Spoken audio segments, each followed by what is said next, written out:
मृणू dear, मी तुला काहीच करणार नाहीये, फक्त प्रेम करणार आहे तुझ्यावर, तेही अगदी हळूवार. तुझा विश्वास आहे ना माझ्यावर?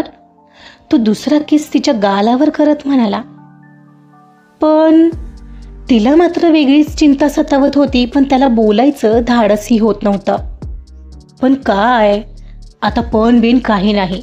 मृण्मयी, आय लव्ह यू ना यार, यू ऑल्सो लव्ह मी ना. मग झालं तर. तो तिला पुन्हा तिच्या ओठांवर ओठ टेकवायला जात म्हणाला होता एवढ्यात. आपण ऐकत आहात गुंतण्या आतुर फिरुनी या कथेचा पुढचा भाग सुरू करण्याआधी प्लीज माझ्या चॅनलला सबस्क्राईब करून घ्या आणि आधीचे पार्ट ऐकले असल्याची खात्री करून घ्या. चला सुरुवात करते गुंतण्या आतुर फिरुनी भाग 53.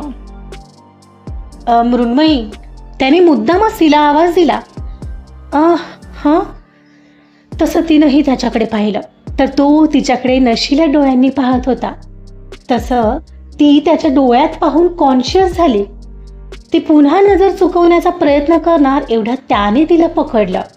हे मृण्मयी, इकडं बघ माझ्याकडे, बघू तर दे आज काय होतंय तुझ्या डोळ्यात पाहिल्यावर.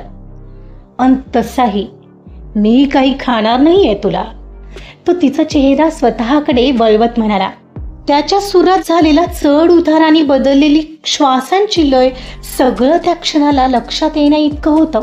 तो तिच्या डोळ्यात अगदी तल्लीन होऊन वेगळ्याच भावनांनी पाहत होता. तीही त्याच्या डोळ्यात श्वास रोखून पाहत राहिली होती. घाबरल्याचे भाव तर अजूनही होतेच तिच्या डोळ्यात, पण ती ॲटलिस्ट पाहत होती त्याच्याकडे.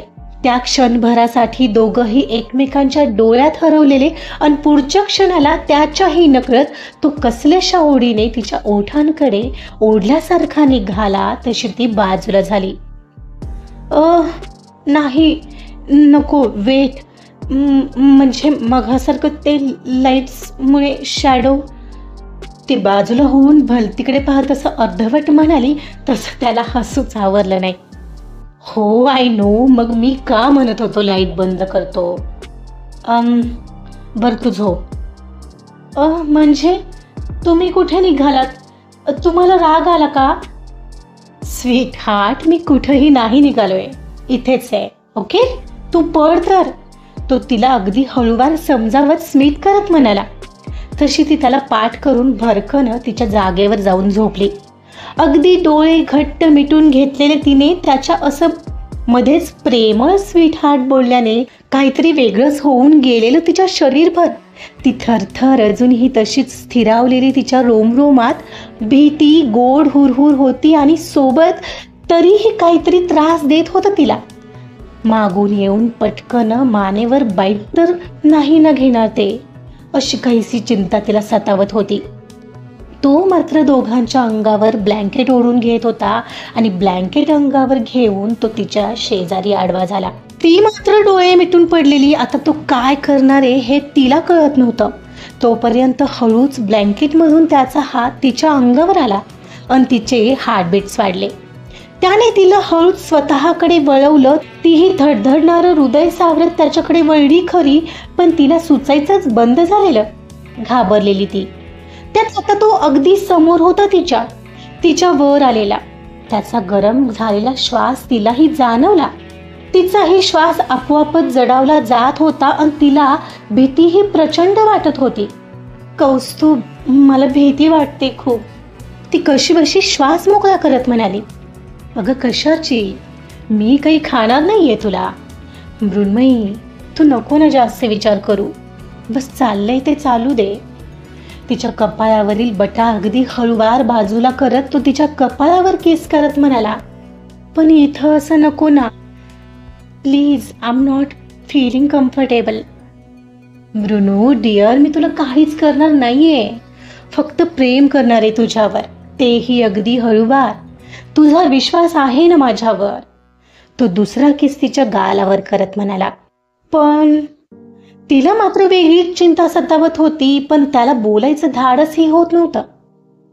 पण काय, आता पण बिन काही नाही.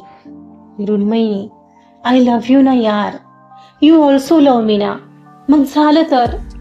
तो तिला पुन्हा तिच्या ओठांवर ओठ टेकवायला जात म्हणाला होता एवढ्यात, पण इथे असं सगळं असं नको, आय मीन एकच मिनिट थांबा तर. ती त्याला थांबवत म्हणाली, तू वेडी आहेस का? अगं मी सगळं काही करणार नाहीच आहे इथं, फक्त तुला कडल करणारे, किस करणारे आणि माझ्या मिठीत घेऊन झोपणारे बस. तुला एवढासाही त्रास नाही होऊ देणार, आय प्रॉमिस.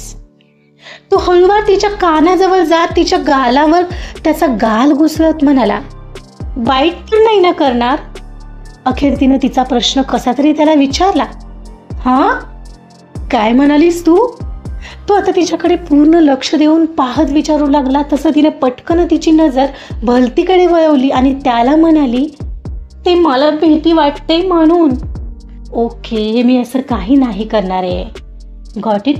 तो गालात स्मित करत म्हणाला. त्यावर मात्र तिनं काही रिप्लायच दिला नाही. तिने तिची मान मात्र एका साईडला पटकन झुकवली आणि घट्ट डोळे मिटून घेतले. कुठंतरी गडप व्हावं असं जे तिला वाटत होतं, त्याला मात्र तिचं हसू येत होतं. कदाचित तिनं रेप होताना असं काहीतरी पाहिलंय म्हणून ती घाबरते असा विचार करत तो तिला न्याहाळत राहिला होता. ती मात्र तसूभरही हल्ली नव्हती. खरंच वेडी आहे ही, मान हलवत स्वतःशीच म्हणत. मग मात्र त्याने तिच्या मानेवर अलवार त्याचे ओठ टेकवले आणि त्याच्या त्या ओलसर हळूवार झालेल्या स्पर्शाने ती शहारली. त्याच्या स्पर्शाने तिचं ते शहारून उठणं त्यालाही जाणवत होतं आणि मग मात्र तो थांबला नाही. तो हळूहळू तिच्या गालावर, कपाळावर किस करत संपूर्ण चेहऱ्यावर तिला हळूवार किस करू लागलेला आणि त्याच्या प्रत्येक उत्कट किस सोबत तिच्या अंगभर गोड शिरशिरी उमटून जात होती. तो काहीच क्षणात तिथून खाली तिच्या गळ्याकडे सरकू लागला होता आणि ती त्याच्या प्रेमळ स्पर्शात खरंच देहभान विसरू लागलेली. त्यात तिनं कधी त्याच्या शर्टच्या बाह्यांना घट्ट पकडलं तिच्याही लक्षात आलं नव्हतं. तो आणखी खाली सरकत निघाला होता आणि ती घट्ट डोळे मिटून हरवली होती. त्याच्या त्या प्रेमळ स्पर्शात मनात राहून गेलेला तो आधीचा त्रासदायक आणि किळसवाना स्पर्श आणि हा स्पर्श कितीतरी पटींनी वेगळा असल्याच्या जाणीवेने तिच्या डोळ्यात अश्रू ओघळू लागलेले. जणू त्या तिच्या मनावर झालेल्या खोल जखमांवर आता कुठं मलम लागत होतं. त्याचं ते इतकं उत्कट प्रेम तिला आज स्पर्शाचा नवीनच अर्थ सांगत होतं. त्याचा तो स्पर्श तिला हवा वाटणारा असाच होता. पण जसा त्याने त्याचा चेहरा तिच्या उरोजांमध्ये घुसळला तसा तिने केव्हाचा जडावलेला श्वास मोकळा करत थरथरत त्याचं नाव पुकारलं, कौस्तुभ. तिच्या हातांची त्याच्या शर्टच्या बाहूंभोवतीची पकड घट्ट झाली तसा तो पुन्हा वर आला.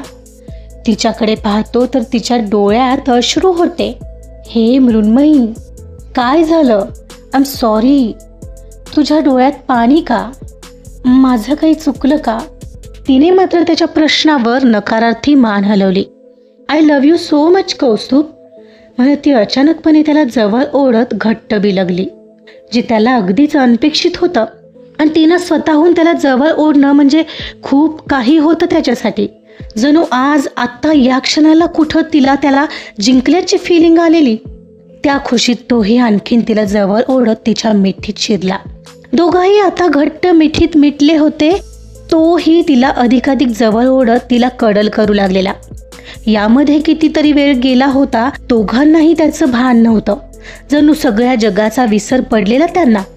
एक क्षणाला तिला मन भरून कडल करून झाल्यावर किंचित बाजूला होऊन तो पुन्हा तिच्याकडे पाहू लागला. I love you Mrinmayi, I love you so much.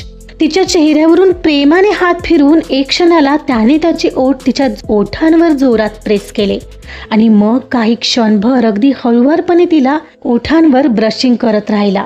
आणि ती मात्र एक क्षणाला पुन्हा त्याच्या उबदार मिठीत शिरली.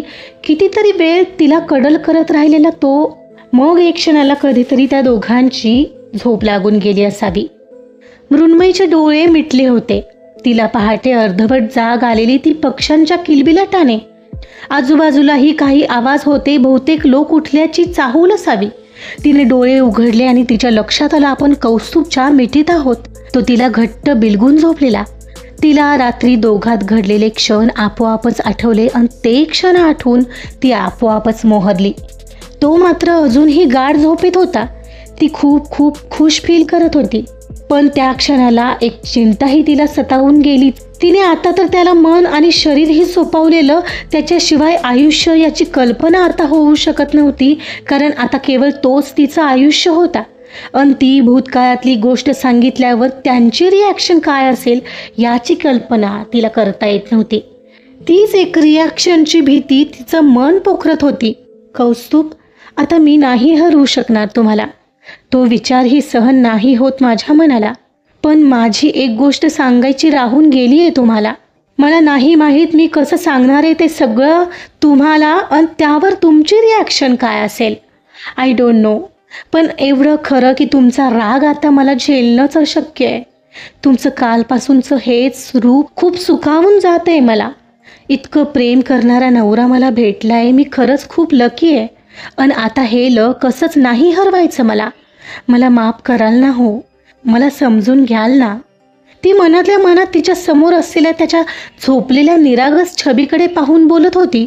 आणि एवढ्यात त्याने झोपेतच तिला आणखी घट्ट मिठीत ओढून घेतलं. त्याच्या मिठीत एकरूप झालेल्या तिला आता त्याच्यापासून वेगळं व्हायचा विचारही सहन होत नव्हता. कारण ती आता स्वतःहीपेक्षा त्याच्यावर जास्त प्रेम करू लागली होती. आजचा पार्ट इथंच संपलेला आहे. बघूया जेव्हा हे सत्य कौस्तुभला कळेल तेव्हा कौस्तुभ काय रिॲक्ट करेल. कारण रेपसारखी गोष्ट घडून गेलेल्या मुलीला समजून घेणारा नवरा वेगळाच असेल. बघूया कौस्तुभ ही गोष्ट कशी घेतो. जाणून घेण्यासाठी ऐकत रहा गुंतन्या आतुर फिरुनी. कथा आवडत असेल तर प्लीज लाईक करा, सबस्क्राईब करा आणि शेअर सुद्धा करा. Thank you so much.